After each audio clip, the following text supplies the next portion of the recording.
History can be a fun story. It really can be. History can be a fun deep dive. History is full of people who are incredibly interesting, and some of them are even period defining. Some of them are epoch defining. But the strange thing is, some of those people are known, and some of those people are really not known. Really not known. Today, I am talking about one of those who is really not known. I'm talking about Sergey Gorshkov, who was the other side of the divide in the Cold War. And he really was. One of the things you have to realize about him is that he is the third and final admiral of the Soviet fleets. He's the longest serving commander-in-chief of the Soviet Navy, lasting from 1956 to 1985. And I would like to be perfectly blunt in saying that the man is probably one of the best political operators the Soviet Navy ever had. And that means, when you're understanding the Soviet Navy in that period, counting him out, or suggesting he doesn't have anything to do with things, is very, very dangerous. There is a debate which goes back and forth about how much power and influence he had. He has a lot of soft power. And one of the things is he has a lot of influence because he's in post for a very, very long time. He shapes the Navy around him. And one of the things I've realised through studying over the years, and his work over the years, is that he grows in power over time. He grows in power. The power he has in the 50s is nothing like the power he has in the 60s. It's nowhere near the power he has in the 70s. And in the 80s, ending up to the end of his service career, the man is frankly a demon in Soviet political circumstances. Because you have to consider about how many leaders he survived. How many changes of power he has survived by that point. He had survived as an officer. He had survived the rules of Lenin, Stalin, and Malenkov. It's often forgotten about, but he was in charge for 186 days. Then you have Nikita Khrushchev, comes to power in 1953. When Khrushchev falls in 1964, Gorshkov doesn't go anywhere. Leonid Brezhnev is in charge for, till 1982. Gorshkov is still there. Yuri Andropov comes to power. Gorshkov is still there. Konstantin Chernenko comes to power. Gorshkov outlasts him. In fact, it's only Mikhail Gorbachev who finally sees off Gorshkov. Think about that. All those different revolutions, all those different changes of power, which were never all exactly stable and often involved a new broom sweeping out of people, etc., Gorshkov survived and thrived. There is an argument that you could make that, perhaps he's just such a non-entity that they ignore him. That doesn't happen in the Soviet Union. That's not the way the Soviet Union works. That is far too big a senior position, far too visible a position. People are going to be fighting out for it because of the honour and status of it. And everyone's going to want to do deals while he's going through.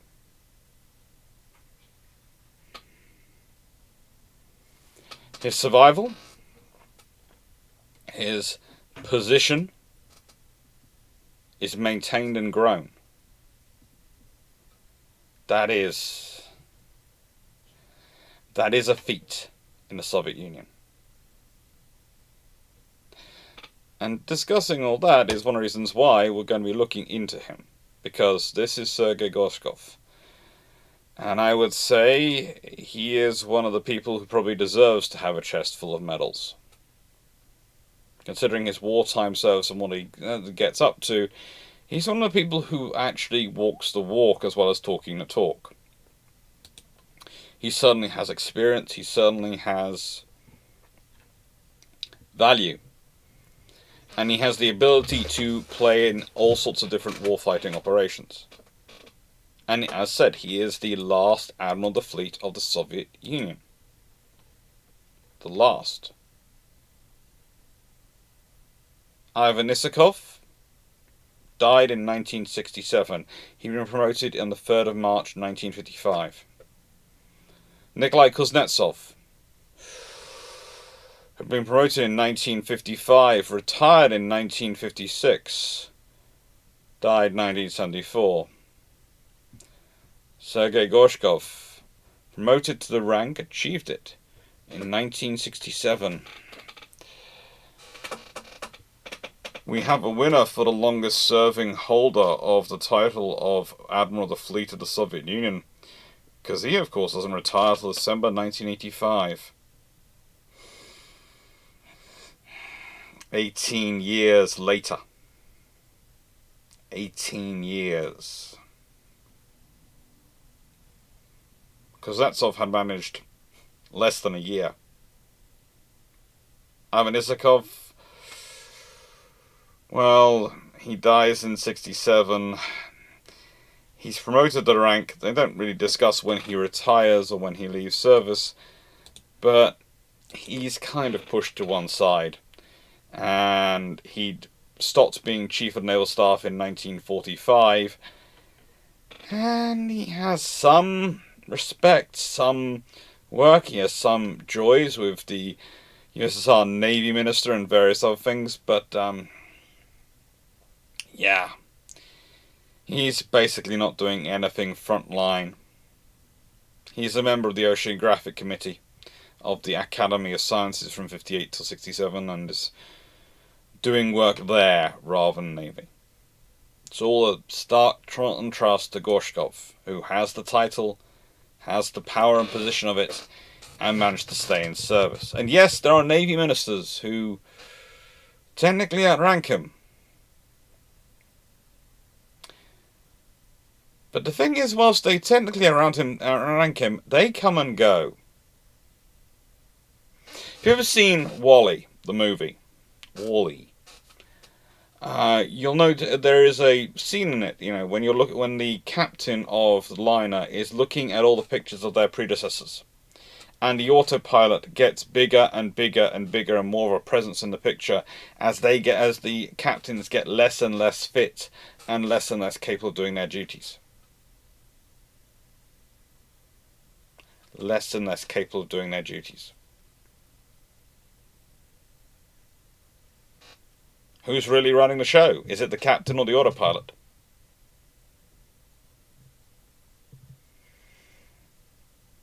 And in this scenario, all those people come and go. They have their different ideas. Gorshkov remains. Gorshkov remains. So who's really bringing about the Navy of the Soviet Union in the 1980s and 70s? When everyone else around him keeps changing, when everyone else keeps going, when everyone who tries to get rid of Gorshkov retires or has an accident. So terrible. Who's running the show? A very fortuitous accident, one might say. Or maybe a not so fortuitous accident. After all, it means that poor Gorshkov cannot retire once more. He has to keep on serving. He has to keep on serving. When he finally does retire, he is 75 years old. He dies when he's 78 in 1988.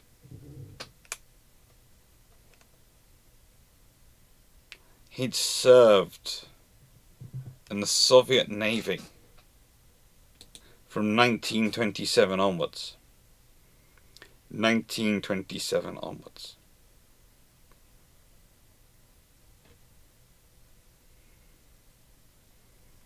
That's a long career. I think we can all agree that is a long career.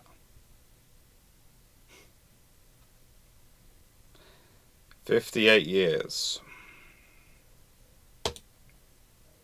Now, pre-World War II, his career starts after he's done some time in cadets and the young Soviets and all the various things they have going on. He joins the MV Frunze Naval Academy in Leningrad. Now, that's otherwise known as the Peter the Great, or Peter Veliki Naval Corps, or the St. Petersburg Naval Institute. It was renamed after Mikhail Frunze because, well, it needs to have a Soviet sort of inspired name.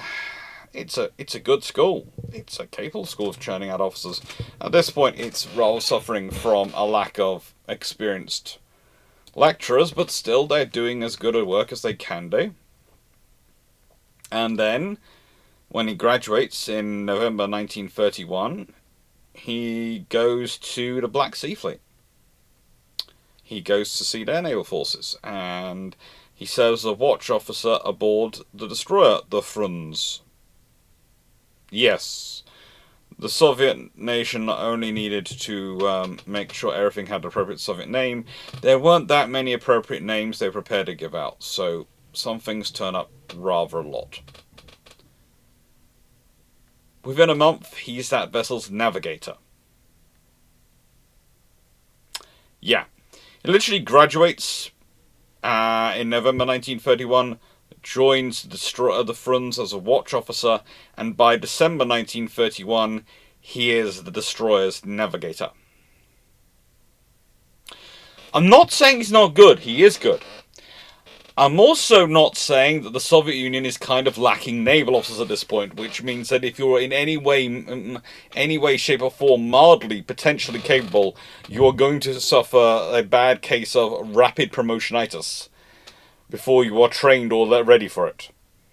You'd better hope the training you did in school was good, because otherwise you're going to be in trouble. And by March 1932, he is transferred from the Black Sea Fleet to the Pacific Fleet to serve as a navigator on the mine layer, the Tomsk.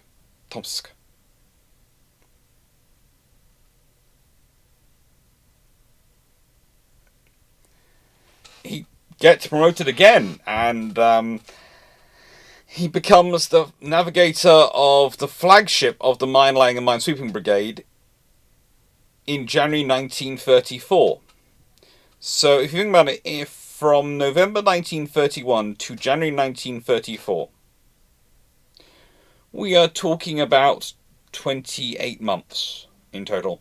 He has gone from being a new graduate to being the fleet navigator, flagship navigator, for a mine sweeping brigade. Now, admittedly, that's not many vessels at this point, but it's kind of an important job. And excuse me, how long have you been in post? How long? That's 4 years training and 28 months, 2 1/3 years of service, and you're now doing what? I'm not saying he's not good or capable, I'm just saying that's a promotion racket and a half. And it carries on. His service carries on. By November 1934, he has been given his first command. An Uragan-class guard ship, the Buran. Now, these are small escort patrol vessels. They're basically 500 tons. They're the baby level of sloop, as far as the Royal Navy would be concerned at the time. But they're still a capable little vessel. They're capable of 21 knots. They have 2 4-inch guns, 2.3 machine guns, and a triple torpedo tube. So, it's a sloop, it's a small torpedo boat, or oceanic torpedo boat. They are supposed to be doing escort duty and all sorts of things. They're lovely little vessels. And they do build a lot of them. They built 18. They are some of the first vessels which the Soviet Navy is really building in numbers. And it's a first command. And again, he's now been in the service for 3 years, and he's got his first command.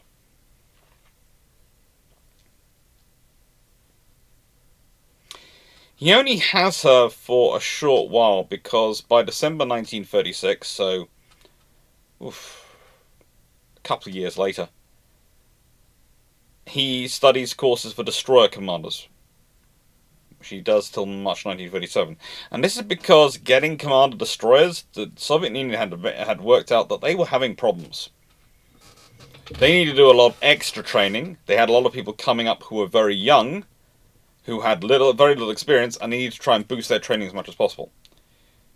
In March 1937, he gets command of the destroyer Raziashki, which is a Gavini-class destroyer. Again, a brand new vessel.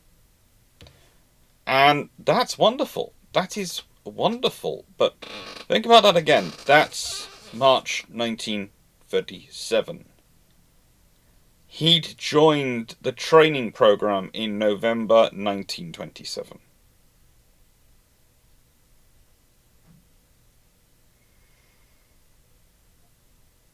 So 10 years later, he's got command of a brand new destroyer. 10 years later. Including his academy time. Including his training time.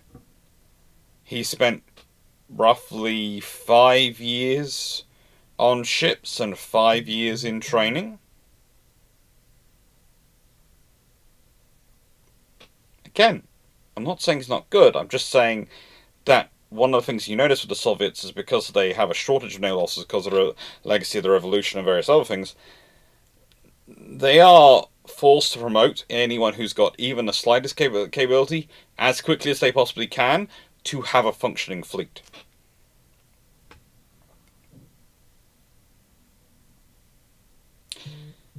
He doesn't get the Rozhetsky for long, though, because he's useful. So by October 37, he's made Chief of Staff of the Pacific Fleet Destroyer Brigade. By May 1938, he is Brigade Commander. Basically, Flotilla Commander. It's while he's doing this, and in this period, that he actually participates in the Battle of Lake Kashan. And this is against the Japanese, and it's an interesting scenario. It is. It was a combined arms operation involving vessels, involving tanks, involving artillery that was being used to pretty much, well, how do I put this politely, drive the Japanese out. It worked. It did work, and again, they got decorated for it. But after this, he was transferred to command the Black Sea Fleet Cruiser Brigade in June 1940.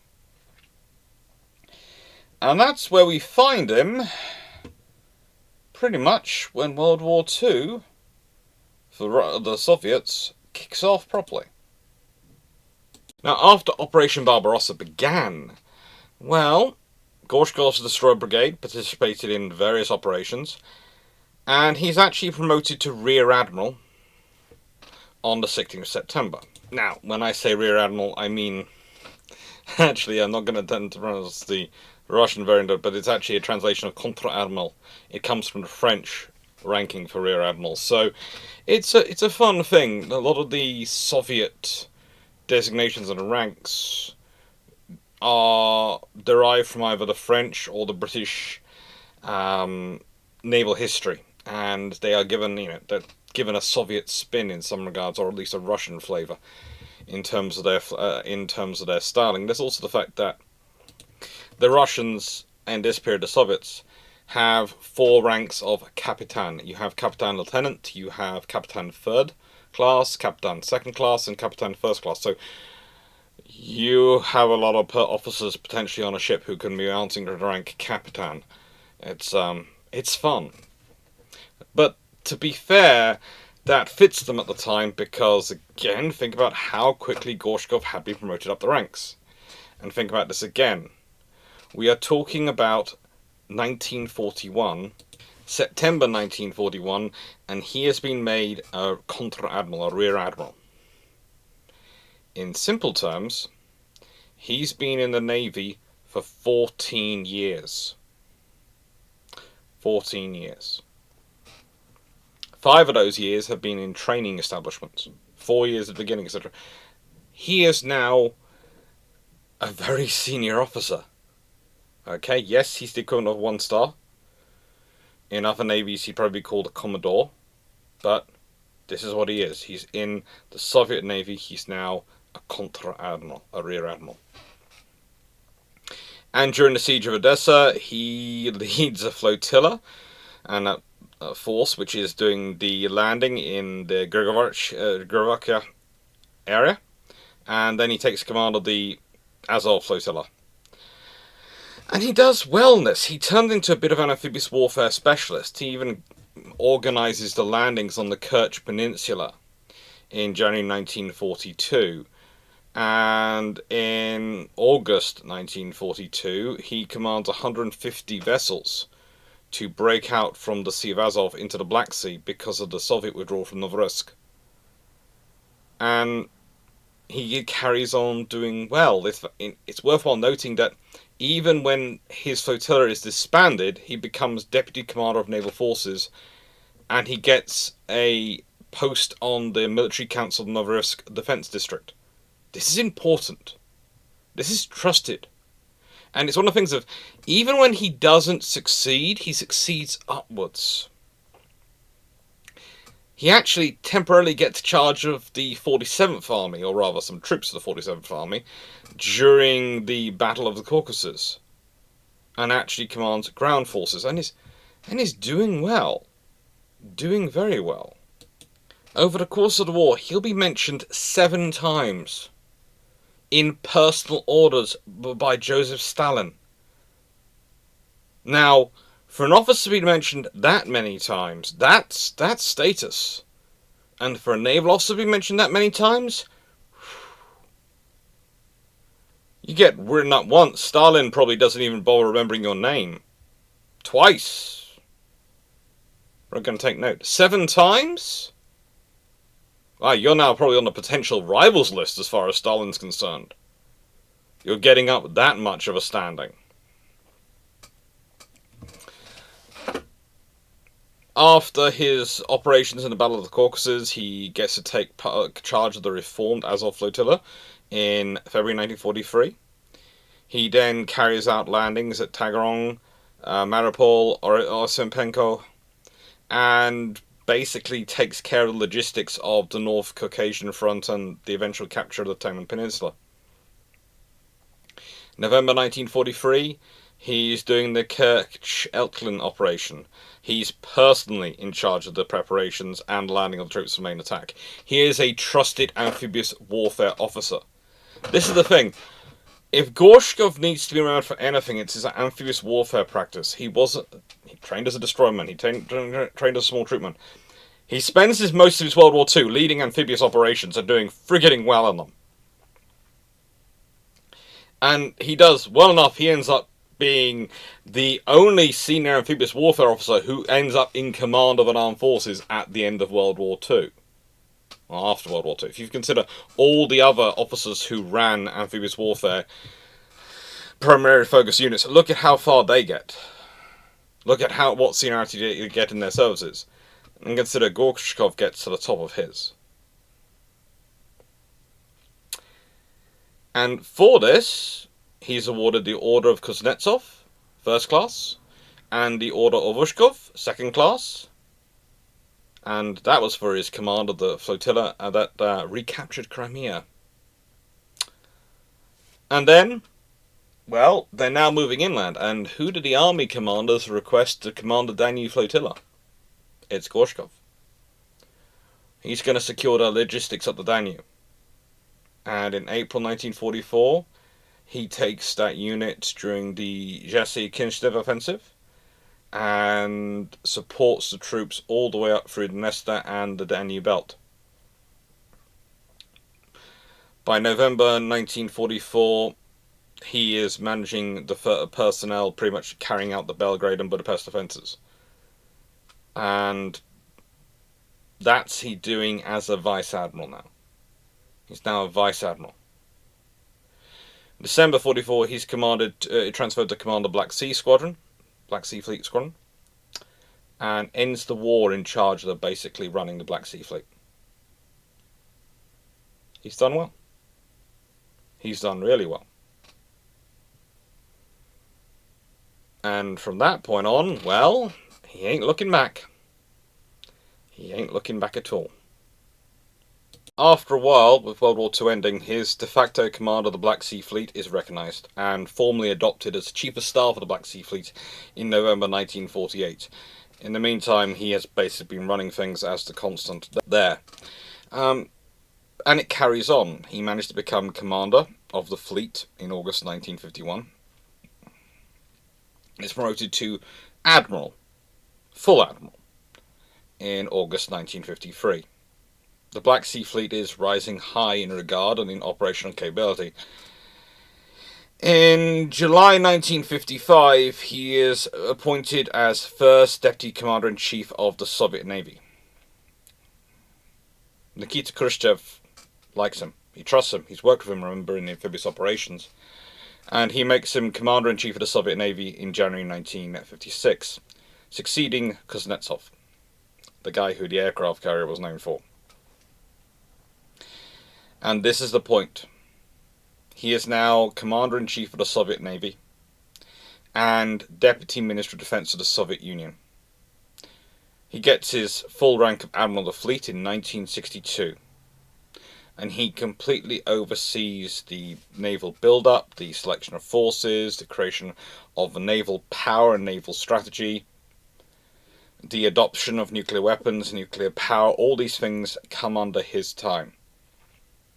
He was the one who argued for and achieved the very long cruises, the operational squadrons in the Mediterranean, the Atlantic, the Pacific and Indian Oceans, building what can only be described as a full blue water navy. And honestly, it gets more and more as time goes on. He gets the title of Hero of the Soviet Union in May 1965, and finally achieves Admiral of the Fleet of the Soviet Union. Not just Admiral of the Fleet, but Admiral of the Fleet of the Soviet Union. That's the highest naval rank. That's the one he's the third and last of. In October 1967. He gets Hero of the Soviet Union again in 1982. And in 1985, he theoretically gets the traditional retirement post for elderly senior officers. He gets transferred to the Group of Inspectors General of the Ministry of Defense. However,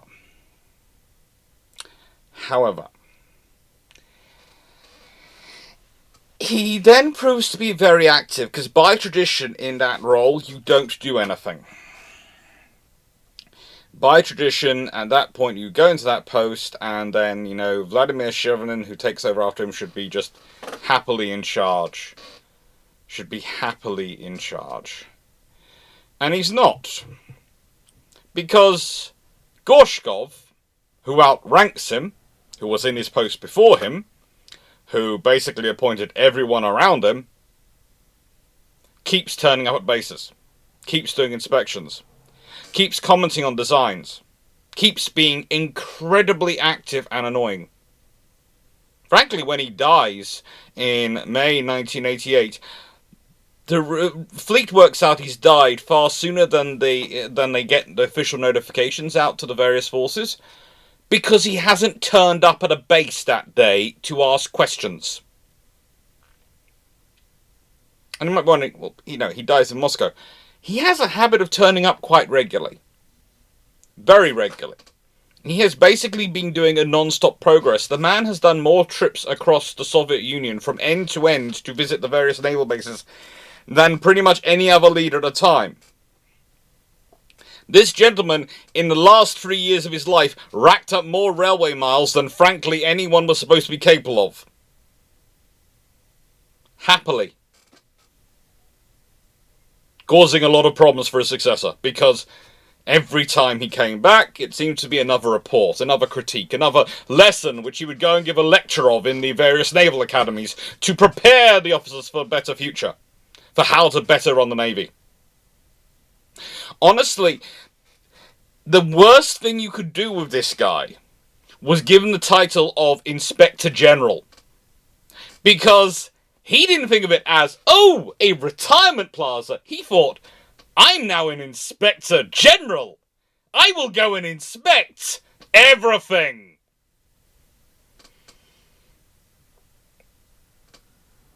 It's just scary to deal with. And his mantra, the whole time he was building stuff, he was working stuff, was that better is the enemy of good enough, of good. Good enough is probably a more contextual translation. Good is the actual translation of the word.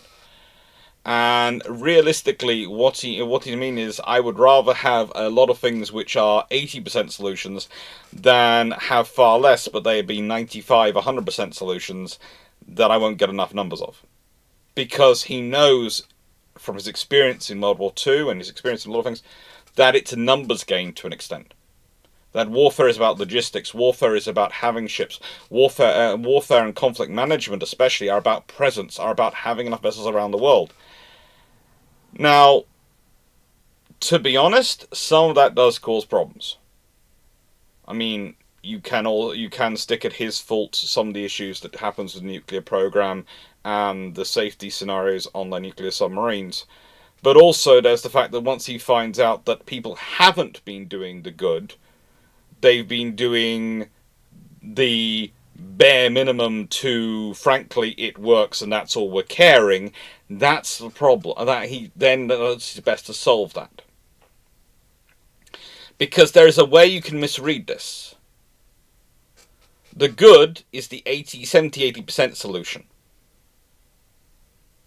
The better is the 80, 90 to 100% solution. What he was getting in certain areas was not the good. He was getting dressed up as the good, but it was actually the average to below average. Maybe occasionally above average, but very rarely. And that's not what he wants. But after the shameless book plug, we'll be looking through this, his own book, Sea Power of the State. And it's his own doctrine, it's his own philosophy of naval warfare. And whilst I'm not sure if he wrote it all entirely himself, but there is issues with that, in that you have to consider that it was published in 1976, so I'm fairly certain it was heavily checked by various authorities in Russia. The translation copy is published in 1979, first by Pergamon Press. This edition is published 1980. It's a reprint. I haven't managed to get a first edition English, and I certainly haven't been able to track down a first edition Russian that's actually in a copy worthy of its name. But it's a good work, and it's worthwhile reading. And literally what we're going to do is go through several excerpts from it and talk about the Soviet view on naval power after the shameless book plug. Goodness knows when this video comes back out, so I'm going to say thank you to everyone for liking, sharing, subscribing and supporting the channel, but this video is going to come out some point, probably end of November, maybe even December. I haven't worked out the exact date when this one will come out. But if it does come out in that period, it's rather interesting, because a few years ago I did, and it's part of the Christmas specials and the Christmas videos, I did an entire history of the Soviet Navy and the ships they built and why they built them. And I did a bit about Gorshkov in that videos. And, well, you have to. He was there for so long. You really can't not cover Gorshkov in those videos. But this is the first time I've done a video which is purely about him and his analysis of the world. And that's, broadly speaking, what we're going to be talking about. This book, The Sea Power of the State, it is pure Gorshkov. It really is. I would say, I think some of the turns of phrases in this are very much from other sources. I would say some of the historical analysis that's been added in is probably not necessarily of his own inscription, but I would say structure, role, and theory, it is pure Gorshkov. It really is. It's like any other book you find produced by a theorist who is more of a theorist of steel than a theorist of words. This is one of the few theorists of steel who actually did produce some words. Did he write it all himself? No. But probably like when he orders the building of ships and organizes that, well, he doesn't do all the labor of that himself, does he either? The thing about being a theorist of steel is that you're often shaping things, not necessarily directing them. You're giving them form, and you're giving them structure, but you have to rely on others to give them substance. You have a vision, you're looking for a capability, but the technicality comes from someone else. A useful assistant.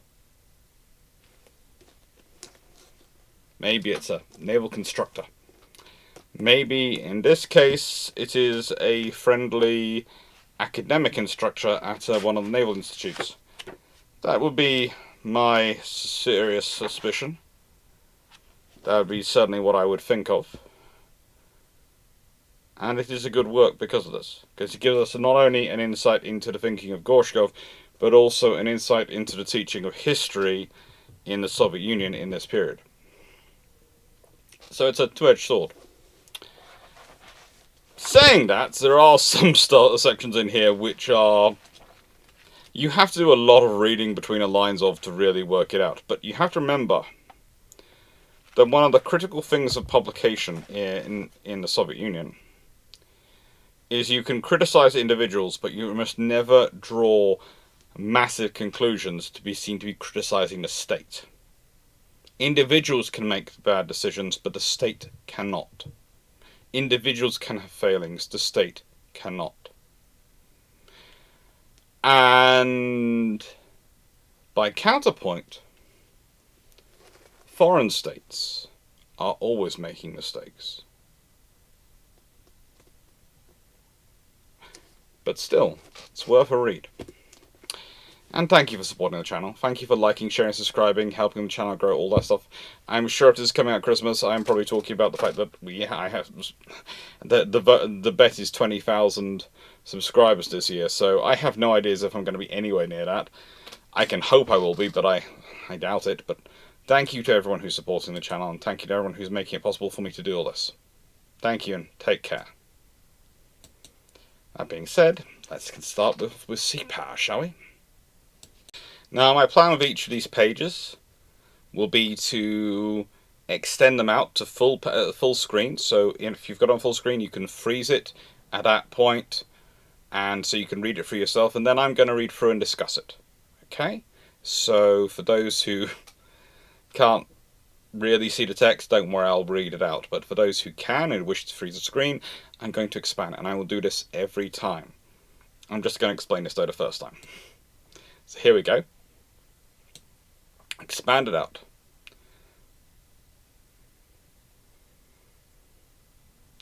And this is quite literally, as it says itself, page 2. Page 2 of this tome. Now, from this very interesting page, I'm going to read about 3 of the paragraphs. And they are this one, and this one. Okay. They are interesting, to say the least. The material expression of this aspect of sea power, characterizing the real capacity of our country to ward off aggression from the oceans, is the constantly developing and increasingly sophisticated Soviet Navy called upon, in unison with our valiant armed forces, to guarantee the building of communism by decisively thwarting any attempts by aggressors to encroach on the great gains of the workers. This in no way means that the sea power of the country depends only on the real fighting strength of the Navy. It must be regarded primarily as the capacity of the state to place all the resources and possibilities offered by the ocean at the service of man and make full use of them to develop the economy, the health of which finally determines all facets of life of our country, including its defence capability.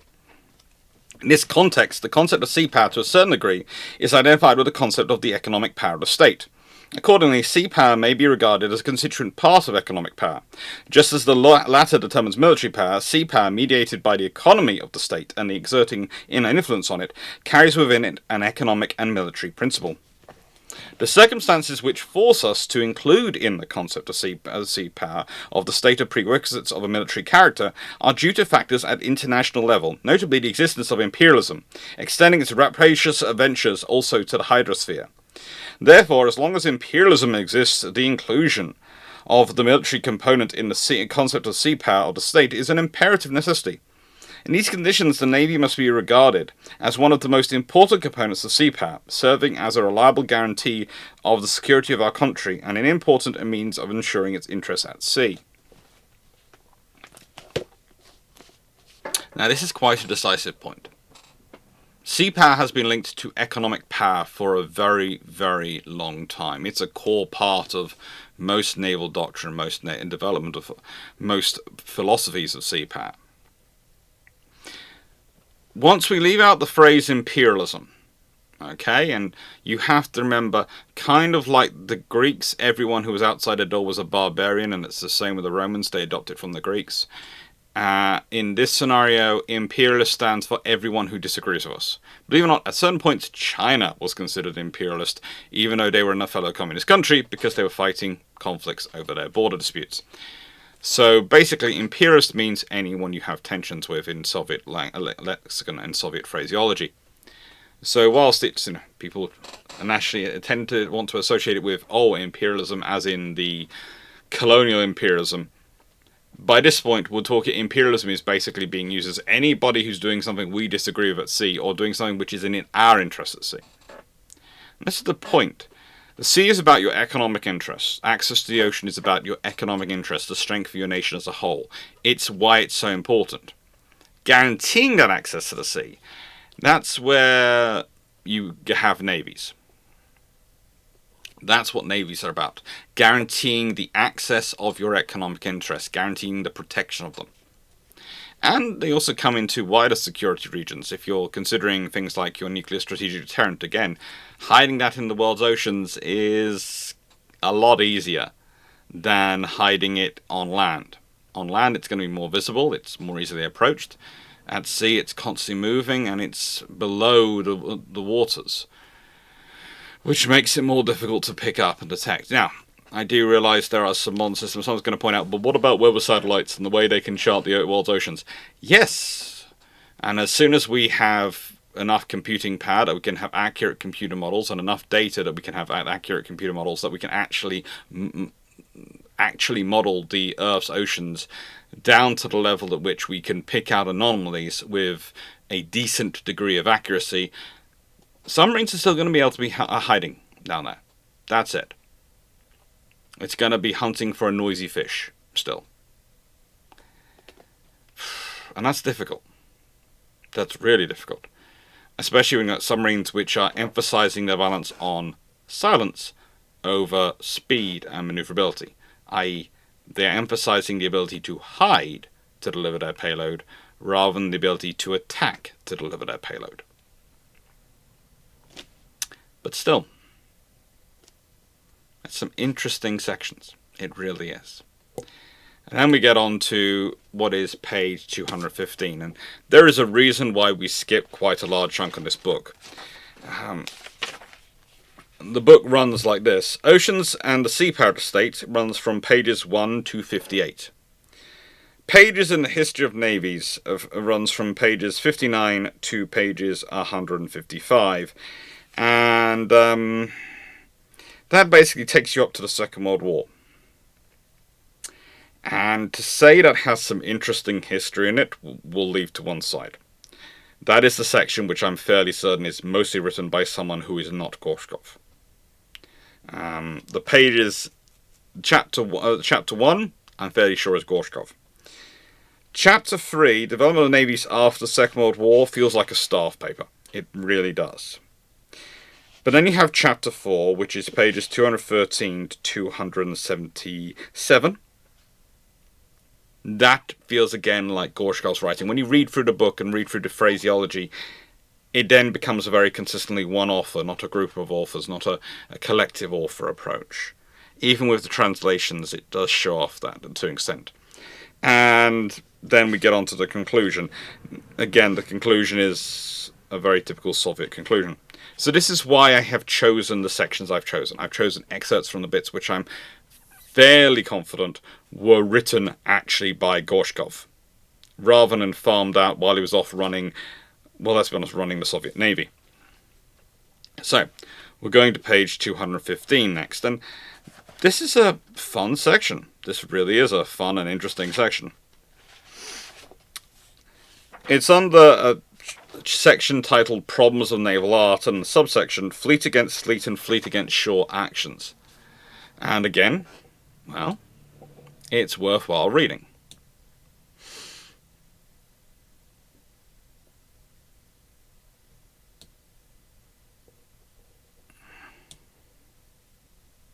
I would say again, I'm going to read 3 paragraphs, but the thing is, there's this paragraph, and this paragraph in the middle. It's sort of broken up into 3 bits, but let's be honest, they really actually run together, and it's almost like they've been broken up to make an emphatic point, rather than because they're really a separate paragraph. Okay, so it's roughly the 3 middle paragraphs. As fleets developed, with formation of diverse forces, submarines and aircraft, and also the widening of the arsenal of naval weapons, guns, torpedoes and mines, the opposition of fleets at sea assumed even newer features. The gun duels of different ships were augmented by attacks of light, rapid, and non-armored torpedo forces, submarines and aircraft. The operations of fleet against fleet therefore required a greater diversity in planning. Sea tactics began to look at battles of diverse forces with their wide interaction in combination with major defense measures and other forms of maintenance. The appearance of rocket weapons accentuated this tendency. Its latest expression is the fight against weapons which has assumed almost the same importance as the destruction of the ships, carriers of these weapons. In individual cases, it may become the sole means of ship defense. The evolution of forms of combat operations of the fleet helps to define the tendency towards a further complication of this process considered. The use of missiles with nuclear warheads, for example, generates major and complex problems associated with the appraisal of the balance of forces in the operation of fleet against fleet at sea and in protection of its forces. Now, the criterion of compatibility of the conventional fleets is the ratio of their overall combat power in different combinations of diverse forces and resources for different variants of a situation. An objective approach to the determination of fighting powers of forces of the fleet helps to determine a necessary and sufficient composition of forces in the most rational combination, which we call balanced. Analysis of sea engagements, battles and operations suggests that despite very decisive operations in counterposing the force of the fleets, their results, as a rule, were no more than operational. Some exceptions are, for example, the results of the sea engagements in the 1898 Spanish-American War, the 1904-05 Russo-Japanese War, and also the attack of the Japanese fleet on Pearl Harbor in December 1941.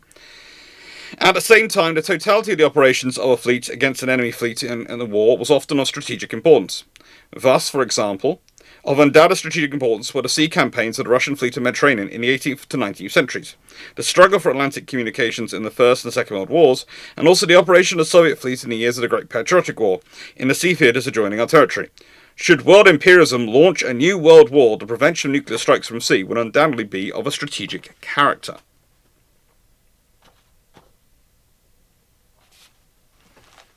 Now, here is the interesting thing. Gorshkov is constantly wrestling with the arguments for building a strategic fleet versus a balanced fleet. And basically, a strategic fleet is a fleet which is going to save them money because it's all going to be orientated around one thing.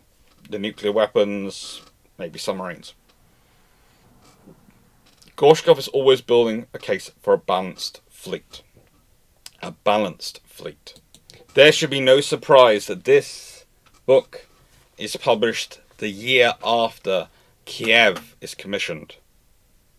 And, well, it comes out in English the year after the Minsk is commissioned. The first two aircraft carriers, or aircraft carrying cruisers, of the Soviet Navy that are worthy of that title.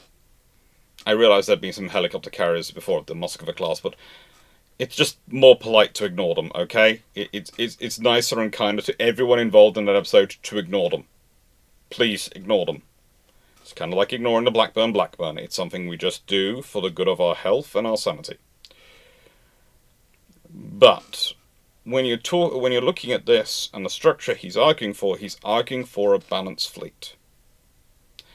He's got carriers. He started to build up what could be considered approaching a balanced fleet, a balanced formation in the modern criteria, the post-World War II criteria.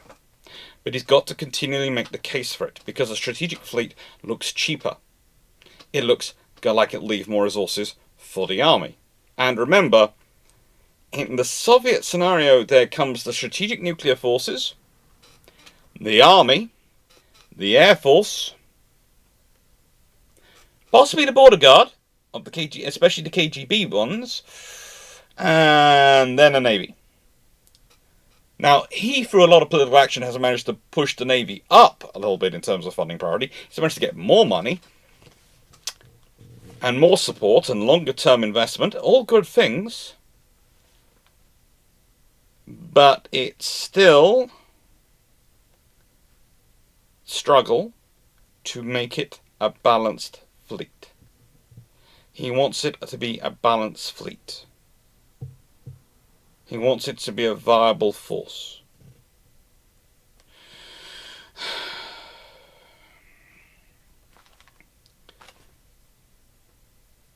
Now, an objective approach to determination of fighting power of forces of the fleet helps to determine a necessary and sufficient composition of forces in the most rational combination, which we called balanced. You look at the needs of your forces, you look at the likely projection requirements of your forces, and you build what fills those needs to balance your needs and balance those forces internally. There is no point in having capital ships without escorts. There is no point in having escorts without capital ships. The two need to work together. You need the status of a capital ship to realistically deliver on the peacetime conflict management capabilities of a navy. Because the capital ship, the ability to deploy it, in terms of its capability, whether that capital ship is an aircraft carrier, amphibious warfare vessel, or a battleship in its earlier period, or a battle cruiser in its earlier period, doesn't matter. What matters is you can deploy it. You can deploy that status asset. You have that level of status to deploy. And the thing about Gorshkov is, realistically, he is more about, I would say, conflict management and deterrence than he is necessarily about war fighting. The war fighting art he has plenty of experience with. He is writing this work to explain the conflict management and the fleet structure to his leadership, to the Soviet Union. In many ways, this is his book. This book is his attempt to secure his legacy and pave the way for the future. Beyond the officers he can select, beyond the officers he has groomed the careers of, beyond the fleet of people he has built up. His legacy is the Navy, and his legacy will be a balanced force. With that, we move on to the next section, page 224. And this, well, we've got the entire section of strike to show you. It's worthwhile reading.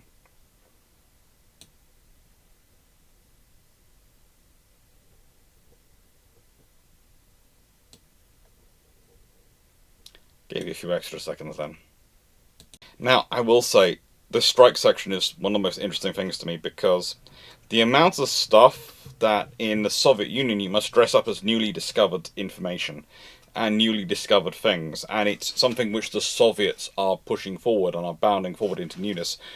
When if realistically you've studied naval history, you realise it's been around for a while. Under the topic of strike, this becomes pretty apparent.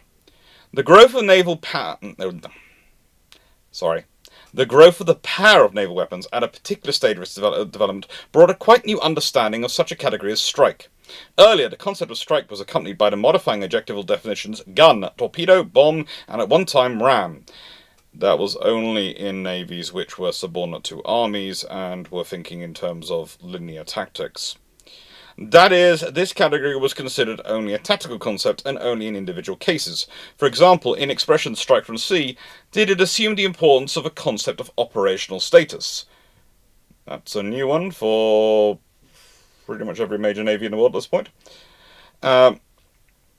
Now, the concept of strike has been extended to attaining of strategic goals.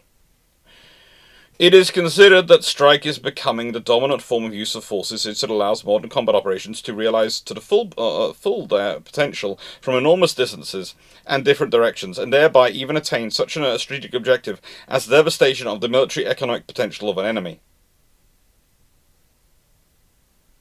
The Royal Navy and Napoleonic Wars would like a word, but okay, carry on. In operational art, the strike is increasingly asserting itself as one of the basic methods of solving combat tasks. The strike in each operation is not only the totality of the specific combat actions welded together by unity of purpose or tasks, it may also be independent and even a single act operation of a single weapons carrier or a group of them. For example, a strike on a grouping of surface forces may be delivered by a group of ships armed with guided missiles. Naval aviation is equally able to discharge such a task. In the tactical link of the strike, unlike in the past when it was only one among elements of a battle and was regarded as a set of attacks held together by the unity of a tactical task, is increasingly becoming tantamount to a battle. For example, by delivering a strike on a submarine of the enemy or of missiles launched by it, the combat task may be solved. A large surface ship may be destroyed by a strike by one submarine using long-range missiles.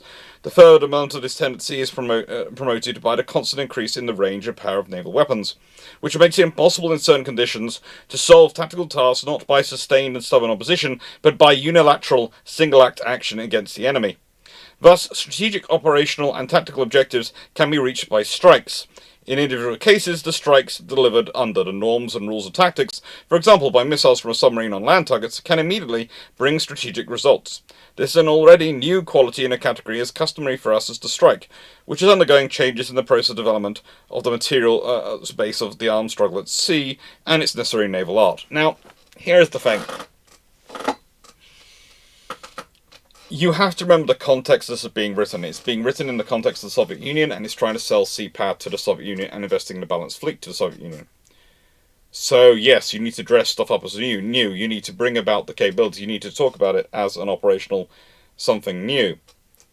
But realistically,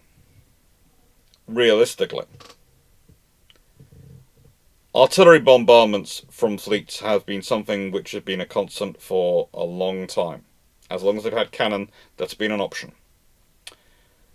Traditionally, reaching in from land from ships, pre-aircraft, and also pre-missiles, was usually done by amphibious assault or by going up the rivers. Because you had the guns you had. You had the weaponry you had. The thing is, therefore, Gorshkov, and is writing this, probably knows all this. Gorshkov is enough of a student of naval history, enough of a studier of these things, that he knows this. But he knows the newness of technology sells. Selling it as a technological revolution rather than a evolution in capability sells far more than selling as evolution. Okay, we got some new methods of doing this. They've got longer range. It's all great. We can do it from further out to sea. We can do it with more impunity than before. But it's nothing new. And destroying a ship with a single strike? Well, to be fair, torpedoes have been around for a while. And when we talk about a destroyer attacking a cruiser or a capital ship, or a group of destroyers attacking a cruiser or a capital ship, we weren't talking about them using their guns usually, unless they're Royal Navy Tribal class destroyers, but they're weird, okay? We'll leave them to their bit of weirdness. To be fair, one of them even decided to fire baked bean cans at an opponent because they ran out of shells, but to be fair, that was an Italian battleship, and that probably counts as psychological warfare, because just imagine the poor Italians when they see the quality of the tomato sauce from baked bean cans on their ship. That is just psychological damage building on that. Then we move on to the next session, fleets in local wars, and again, I'll expand it. This is page 227. No, 237, sorry. The previous one was 224. This is 237. Fleets in the local wars. This is an interesting one, because this is definitely about conflict management. Now, on this one, we'll be reading this paragraph, this paragraph, this paragraph, and this one. So 4 paragraphs. A favourite technique of the imperialists is also to conduct military-political shows of strength by the fleet to put pressure on democratic governments not to their liking, or on national liberation forces acting against unpopular regimes enjoying the patronage of the imperialists. Such displays, as experience shows, are usually run for a short time and often pass either into direct independent combat use of the forces of the fleet or into operationals to support land forces.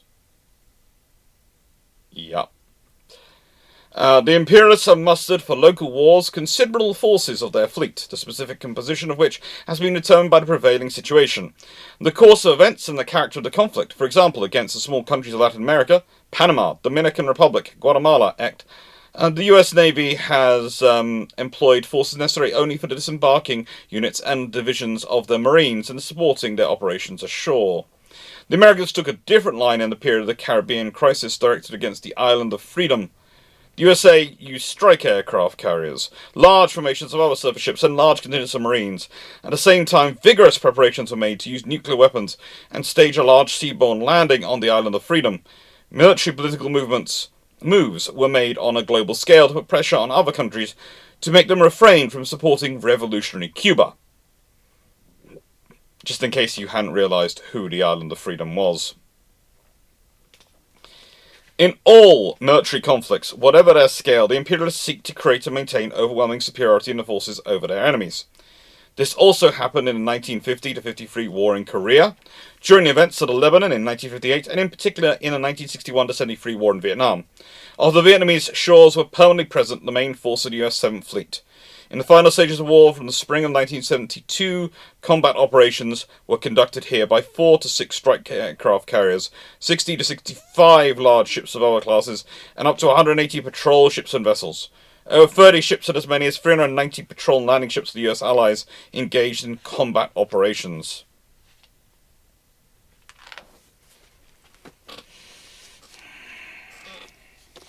Now, what's he saying in this? Is he saying, this is terrible, we shouldn't do this? Or is he saying, you know what, this is a great capability to have, look at how they're using it. And look at how successful it is. Sometimes it isn't, sometimes it is. Look at how successful and capable it's been. We need that capability too, don't we? It's kind of Machiavellian in approach. It's basically going, highlight their capability. Where it's been successful, where it hasn't been successful. And yes, it isn't always successful using naval power. It isn't always successful. Sometimes you do need boots on the ground, and sometimes you're just not going to win the war because of whatever reasons are against you. Whatever reasons are mounting up.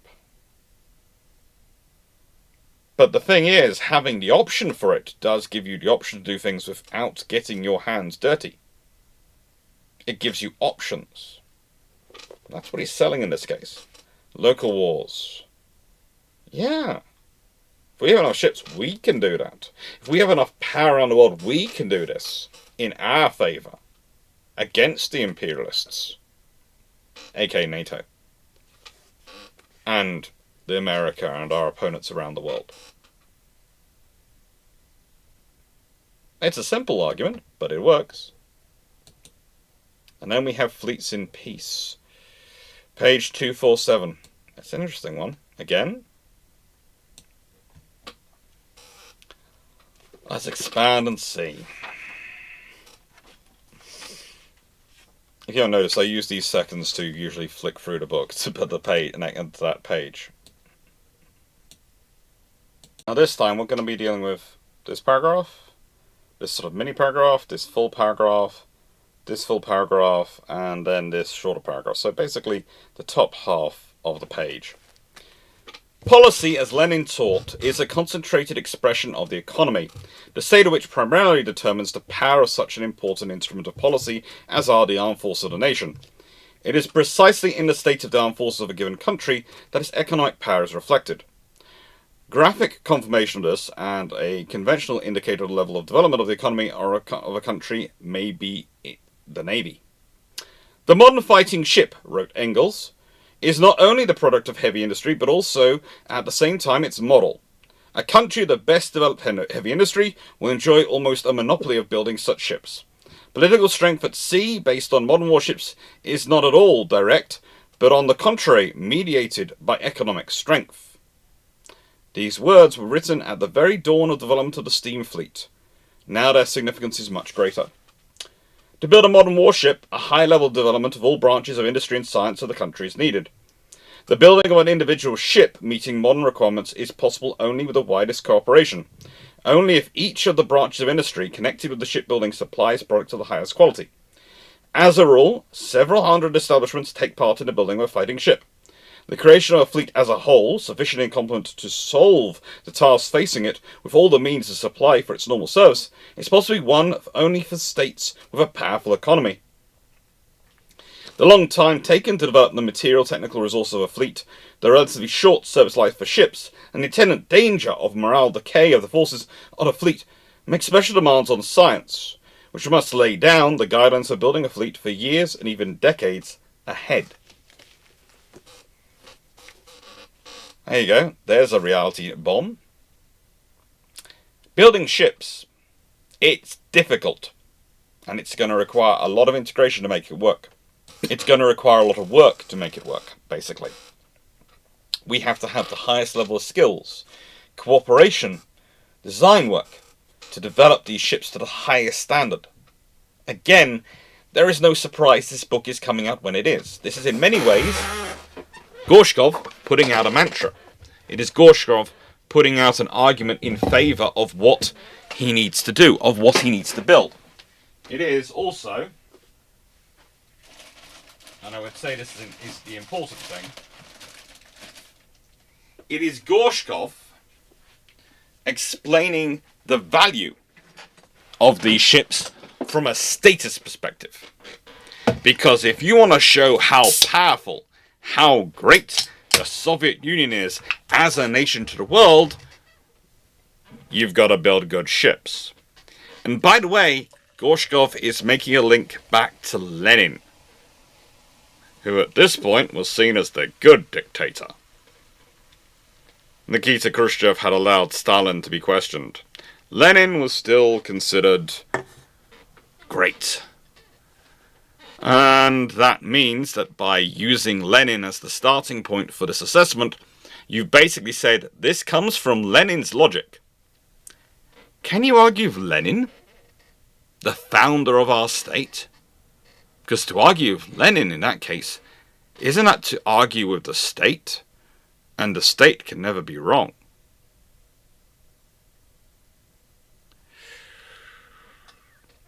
It's a canny argument to make. It is a canny argument. And then we move on to Balancing the Fleets, page 275. And this is an interesting one because he's returning to a theme which we were already sort of mentioning earlier about having a balanced fleet.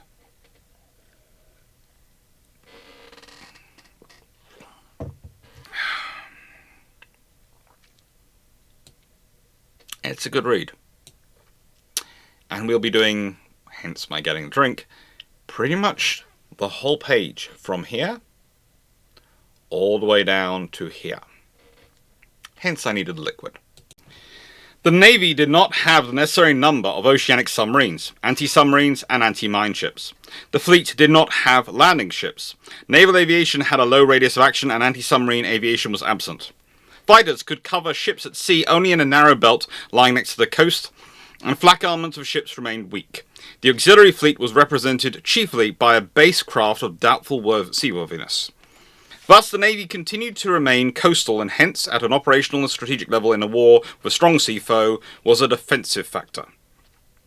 The main requirements for balancing the fleet could be clearly defined only in the second post-war decade. That is, after the restoration of industry and with the start of the technical revolution in military matters. The technical revolution in the military sphere expanded economic potential and the outstanding achievements of the Soviet science and technology. The introduction into the fleet of nuclear missile weapons, atomic power and radio-electronic devices enabled the Central Committee of the CPSU and the Soviet government to set the course for the building of a modern ocean-going fleet, completely matching the defense requirements of our state in conditions of a growing threat to it from the oceans. In the briefest time, a qualitatively new fleet was built, capable of fulfilling tasks of a strategic character and waging a successful struggle with a powerful sea adversary. On the basis of thorough scientific research into the combat possibilities of the new forces and resources of the fleet, analysis of the post-war development of the naval forces of the leading imperialist states, and experience in operational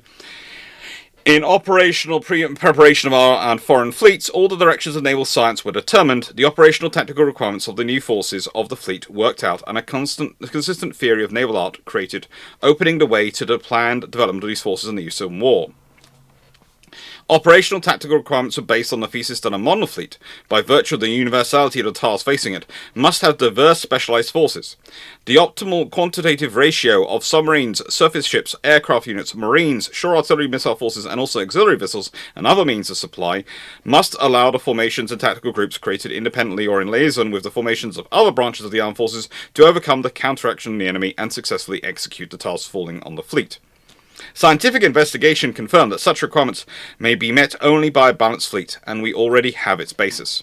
A modern fleet, as noted above, is a very complex and multifaceted organization. A modern fleet comprises diverse combat forces, including as well as submarines as the main strike forces, surface multi-role fighting ships, naval aviation, shore artillery missile forces, marines, and varied means of supply. The quantitative composition of these forces and their combat possibilities are determined by the need to create groupings for solving all the tasks which might arise in the most unfavourable variants. That is, in those cases in which these tasks have to be fulfilled, not successively, but simultaneously.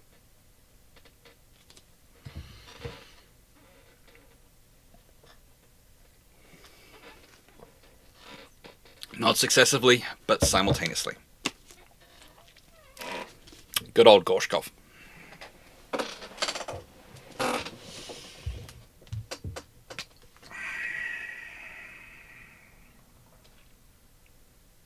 This book is him making the case for the Soviet Navy.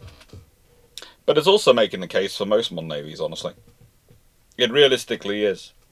It speaks in terms which a lot of the modern analysis does seem to reflect. A lot of the modern work we see in governments does seem to reflect the phraseology.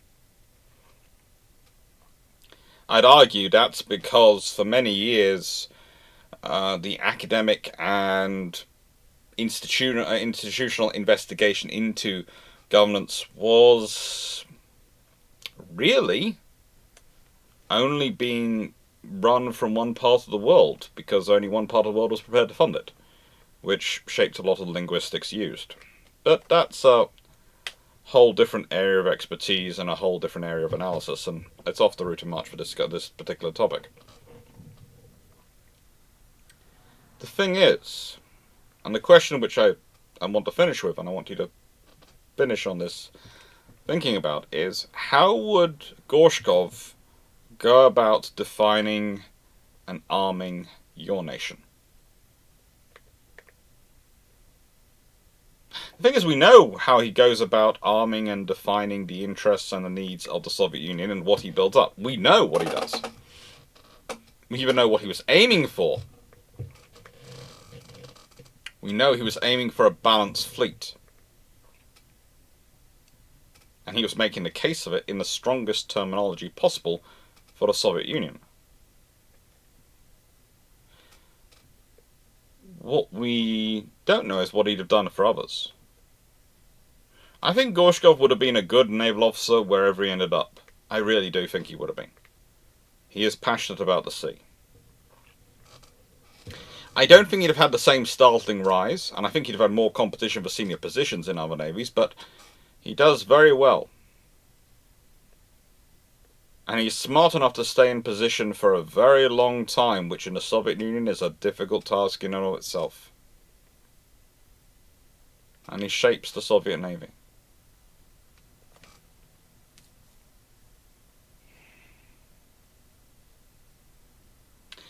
What is he seeking to build? A balanced fleet. Balance with what? The needs of the Soviet Union. Both its defense and its economic needs. Its economic interests. And it's realizing there is a differential sometimes between these two things, and he needs to be part of both, is what is represented in the duality in that work. The duality in it. Is that. So, that's today's question. Now, when this video comes out, it's going to be December, and it's going to be into the Christmas specials. So I hope you're enjoying the Christmas specials, and I hope you're enjoying the last videos of the Year of Leadership, in terms of when they come out and how they come out. They would have finished in November, but, you know, these videos will probably carry on throughout the next year, 2026, as I have a policy of every month to two Patreon premieres take 2 of the Saturdays, which means that the Thursday videos, which I do every Thursday, and they get a recorded video on a Saturday, keep sort of going out longer and longer ad infinitum. Eventually it'll be so far in advance that I'll have no idea what's coming up at all on a Saturday. But, you know, it'll be fun. It'll be interesting. Thank you very much for watching. Hope you enjoyed, and if you'd like the video, please do like, share and subscribe. It really does help the channel grow. And if you have questions, whenever this comes out, there is usually a Patreon system running.